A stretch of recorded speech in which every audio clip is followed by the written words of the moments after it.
Headline sponsored by Abhilashi Group of Institution. Join us to beat the crowd.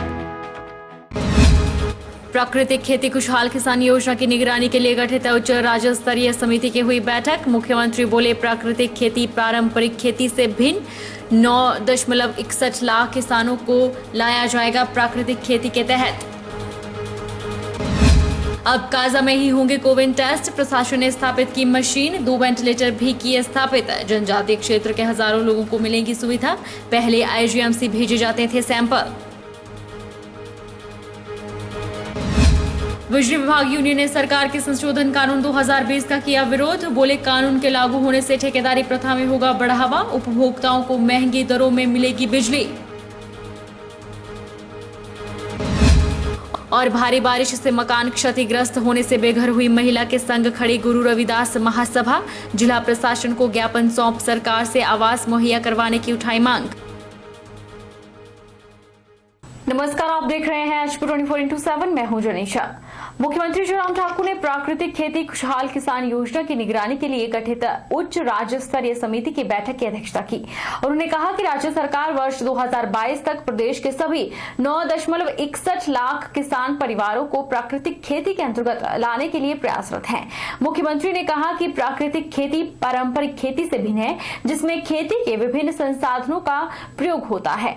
उन्होंने कहा कि रासायनिक कीटनाशक और उर्वरकों के लगातार उपयोग से उत्पादन में वृद्धि हुई है, लेकिन इससे मिट्टी और पर्यावरण पर नकारात्मक प्रभाव हुआ है।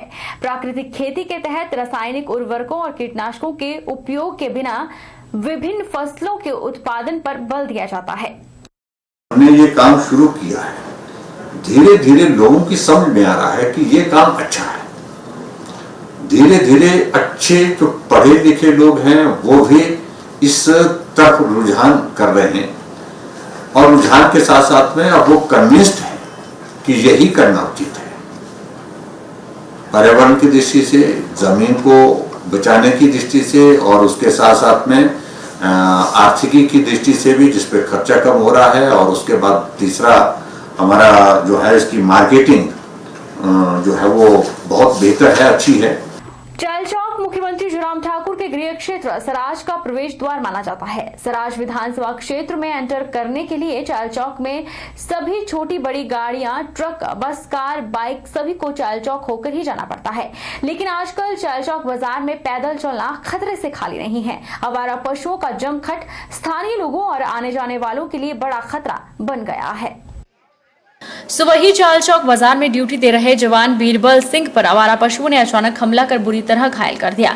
चायल चौक बाजार में ड्यूटी दे रहे पुलिस जवान किसी प्रकार के खतरे से अनभिज्ञ ड्यूटी दे रहा था कि अचानक एक आवारा बैल ने अपने सींगों से बुरी तरह घायल कर दिया। स्थानीय लोगों की मदद से पुलिस जवान मुख्य आरक्षी बीरबल सिंह को नागरिक चिकित्सालय गोहर लाया गया। उनकी पसलियों में फ्रैक्चर हुआ है। स्थानीय लोगों का कहना है कि न तो स्थानीय प्रशासन कुछ कर रहा है और न ही सरकार का कोई ध्यान आवारा पशुओं की तरफ है। उन्होंने कहा कि अगर जल्द आवारा पशुओं को सड़कों से नहीं हटाया गया तो मजबूरन प्रशासन और सरकार के खिलाफ आवाज उठाने को मजबूर होना पड़ेगा। बार बार प्रशासन से यही मांग हो रही है कि आवारा पशुओं का कुछ किया जाए। आवारा पशुओं ने इतना आतंक मचाया हुआ है, चायल चौक से लेकर के गोहर तक। इतना रोज आए दिन कोई बच्चों को, बुजुर्गों को।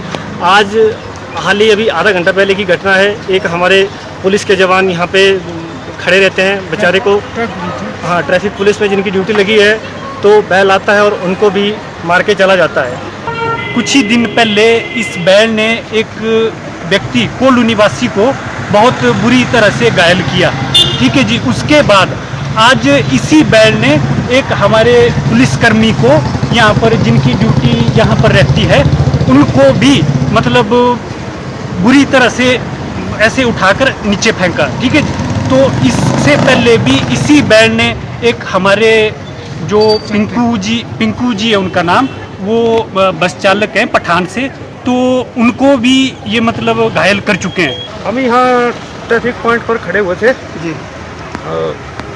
एक बाइक वाला आगे आ रहा था, उसको हमने साइड में लगाने के लिए इशारा कर रहे थे जी। उतने को पीछे से बैल अचानक आ गया और उसने मतलब मेरे को ऊपर को उठा लिया और नीचे गिरा दिया जी। एकदम खड़ा होने के बाद उसने दोबारा गिरा दिया। जिससे मैं नीचे गिर गया और थोड़ा मेरे नेम प्लेट वगैरह टूट गई और थोड़ा साइड में चोटें आई, तो थोड़ा अंगूठी में भी आगे हुई लगी थोड़ी सी चोट और साइड में लगी थोड़ी सी चोट। हिमाचल प्रदेश के जिला लाहौल स्पीति के लोगों के अब कोविड टेस्ट सैंपल आईजीएमसी में नहीं होंगे बल्कि स्पीति में ही हुआ करेंगे। स्थानीय प्रशासन ने कोविड सैंपल टेस्ट लेने की मशीन मंगलवार को स्थापित कर दी है। मशीन स्थानीय सीएचसी अस्पताल काजा में लगाई गई है। लोगों को अपनी कोविड टेस्ट की रिपोर्ट सीएचसी काजा अस्पताल में ही अब मिल जाया करेगी। उन्हें आईजीएमसी से रिपोर्ट आने का इंतजार करना नहीं पड़ेगा। सूचना प्रौद्योगिकी, तकनीकी शिक्षा, जनजातीय विकास एवं जन शिकायत निवारण मंत्री डॉक्टर रामलाल मार्कंडे ने कोविड टेस्ट सैंपल मशीन खरीदने के आदेश प्रशासन को दिए थे। इसी के बाद मशीन खरीदी गई। स्पीति के सभी COVID test sample IGMC Shimla भेजे जाते थे। ऐसे में सैंपल सही सलामत आईजीएमसी पहुंचाना चुनौती भरा काम होता था। कई बार यातायात मार्ग अवरुद्ध होने के कारण सैंपल पहुंचाने में देरी भी हो जाती थी, तो कई बार सैंपल बीच रास्ते में ही खराब होने का डर रहता था। ऐसी परिस्थिति में दोबारा सैंपल लेने पड़ते थे। स्थापित की गई नई मशीन में कोरोना सैंपल की टेस्टिंग ही नहीं होगी बल्कि टीबी के टेस्ट भी हो जाएंगे। पहले टीबी के टेस्ट के सैंपल रिकांगपिओ भेजे जाते थे। ऐसे में अब स्पीति क्षेत्र के हजारों लोगों को यह सुविधा काजा अस्पताल में ही मिलेगी। वर्ष की बात है कि हमारे यहाँ पे एक ट्रूनेट मशीन लगने वाला है। फिलहाल इस वक्त सुबह उसका इंस्टॉलेशन चल रहा है और उसकी खासियत ये है कि उसमें एक बार में 4 कार्ट्रिज डाल के 4 सैंपल टेस्ट कर सकते हैं। इस मशीन में हम स्पूटम के सैंपल भी ले सकते हैं और बलगम की जांच भी कर सकते हैं। अब इसमें खुशी की बात यह है कि अभी तक हमारे सैंपल सारे शिमला जाते थे, हमारे ड्राइवर्स उसको शिमला ले जाते थे, इतना लंबा सफर तय करना पड़ता था। पर अब ये है कि सारे सैंपल्स हमारे यहीं टेस्ट हो जाएंगे। अभी तक हमारा स्पीति जो सब डिवीजन है वो कोविड के संक्रमण से बचा हुआ है, लेकिन अभी हमें जो भी कोविड के टेस्ट कराने पड़ते हैं वो सैंपल यहाँ से शिमला भेजना पड़ता है, जिसके कारण कई बार रोड खराब होने की वजह से सैंपल खराब होने का डर रहता था। इस वजह से लोग हमारे यहाँ जो आम जनता है उनके बीच में भी थोड़ा सा डर बना हुआ था कि बरसात के मौसम में या सर्दियों में हमारे पास कोविड टेस्ट की फैसिलिटीज नहीं होने के कारण जो है हमें कहीं मुश्किलात का सामना तो नहीं करना पड़ेगा।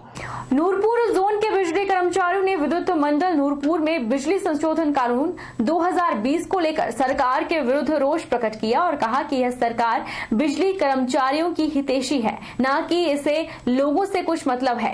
इसे सिर्फ अपनी राजनीतिक चमकाने या अगले चुनावों में कैसे जीत हासिल करनी है उसी का ख्याल है। बिजली यूनियन सचिव अरुण सहोत्रा ने कहा कि सरकार कर्मचारियों के साथ इंसाफ नहीं कर रही और संशोधन कानून 2020 लाकर सभी कर्मचारियों को एक ठेकेदार प्रथा में धकेलने की मंशा में है। पूरे हिमाचल प्रदेश के बिजली कर्मचारी कानून का विरोध करते हैं और प्रदेश के मुख्यमंत्री जयराम ठाकुर से अपील की जाती है कि इस कानून को प्रदेश में न लागू करें, वरना कर्मचारी सरकार का विरोध करेंगे।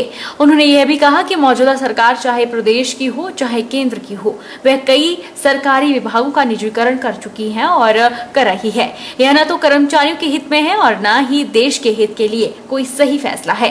उन्होंने ये भी कहा कि इस कानून के लागू हो जाने से ठेकेदारी प्रथा को बढ़ावा मिलेगा और इसके साथ ही कार्यरत कर्मचारियों की सेवा शर्तों पर विपरीत प्रभाव पड़ेगा। साथ ही उपभोक्ताओं को महंगी दरों पर बिजली मिलेगी। हमारी जो केंद्र सरकार है वो बिजली कर्मचारी व अभियंताओं के राष्ट्रीय समन्वय समिति द्वारा आज बिजली संशोधन कानून 2020 व केंद्र सरकारी उपक्रमों के निजीकरण के खिलाफ पूरे देश में इसका विरोध प्रदर्शन करते हैं और इसका हम पूरे कर्मचारी जो है बिजली बोर्ड के इसका जोर शोर से विरोध करते हैं। कांग्रेस के राजीव गांधी पंचायती राज संगठन के प्रदेश अध्यक्ष दीपक राठौर ने सुंदरनगर में पत्रकार वार्ता की। उन्होंने इस मौके पर केरला की तर्ज पर संविधान के 73वें और 74वें संशोधन को लागू करने की मांग की है।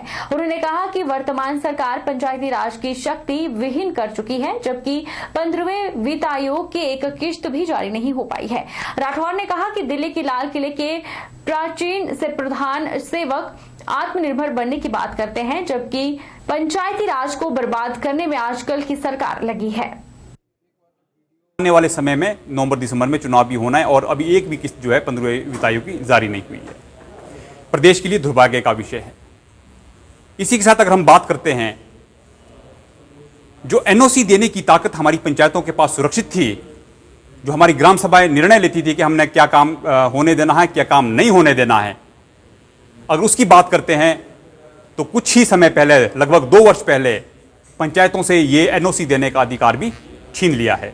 कहीं ना कहीं राजीव गांधी पंचायती राज संगठन को ये मंशा नजर आ रही है प्रदेश सरकार की कि वो जितनी भी हमारी संवैधानिक संस्था हैं उनको तो कमजोर कर ही रही है, और साथ में जो हमारा बेस है ग्राम स्वराज की अवधारणा का, जो हमारा मूल है, जड़ है, हमारी पंचायतें, हमारी ग्राम सभा, उसको भी कमजोर करने के प्रयास किए जा रहे हैं। रुकेंगे एक छोटे से ब्रेक के लिए, ब्रेक के बाद फौरन लौटेंगे।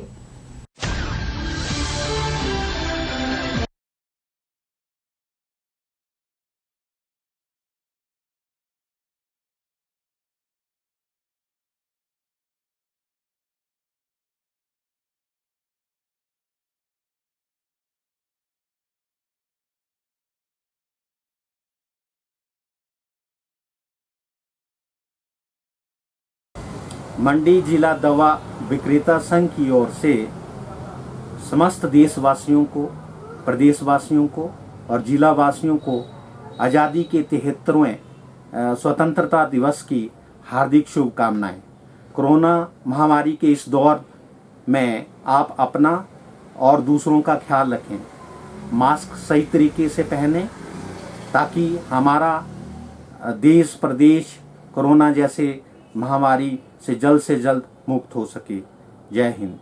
वल्लभ महाविद्यालय के पीटीए एसोसिएशन की तरफ से मैं 15 अगस्त की इस पर्व के स्वतंत्रता दिवस के ऊपर देश के यशस्वी प्रधानमंत्री श्री नरेंद्र भाई मोदी जी और प्रदेश के मुख्यमंत्री श्री जयराम ठाकुर जी की तरफ से प्रदेशवासियों को और देशवासियों को इस शुभ अवसर की शुभकामनाएं देता हूं, और साथ में इस कोरोना महामारी से निपटने के लिए आप अपने आप भी बचें और औरों को भी बचाएं। इस देश के प्रदेश के विकास में अपना सहयोग दें, और साथ में मैं आप सभी से अनुरोध करूंगा कि आने वाले समय में इस देश के लिए, इस प्रदेश के लिए श्री नरेंद्र भाई मोदी जी को अपना सहयोग करें।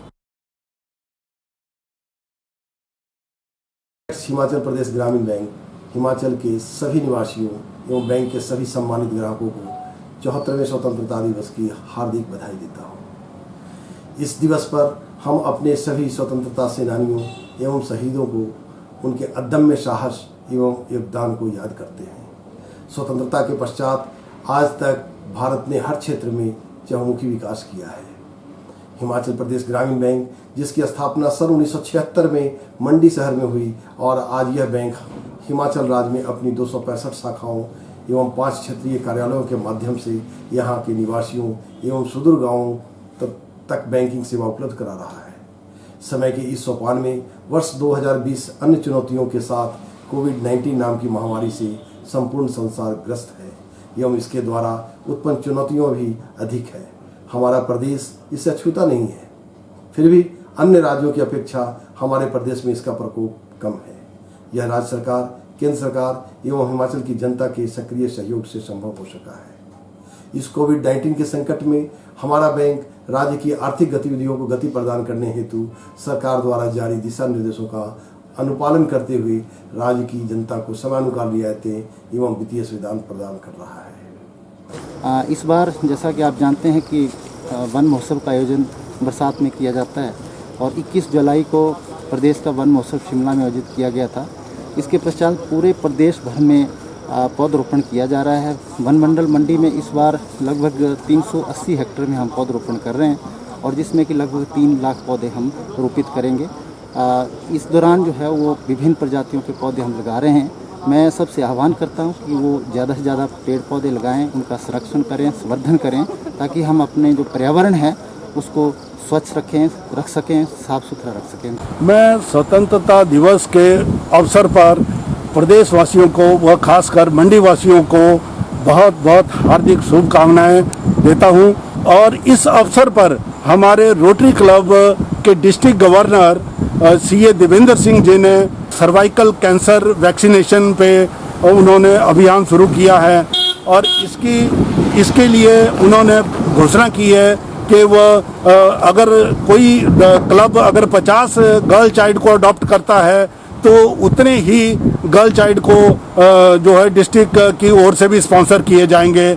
और इस मुहिम के लिए हम उनकी बहुत बहुत सराहना करते हैं और आप सब लोगों का धन्यवाद भी करते हैं कि अगर कोई भी अगर स्वयं सेवी संस्थाएं इसके लिए आगे आना चाहती है उनको भी हम बहुत बहुत धन्यवाद करेंगे और उनका स्वागत करेंगे।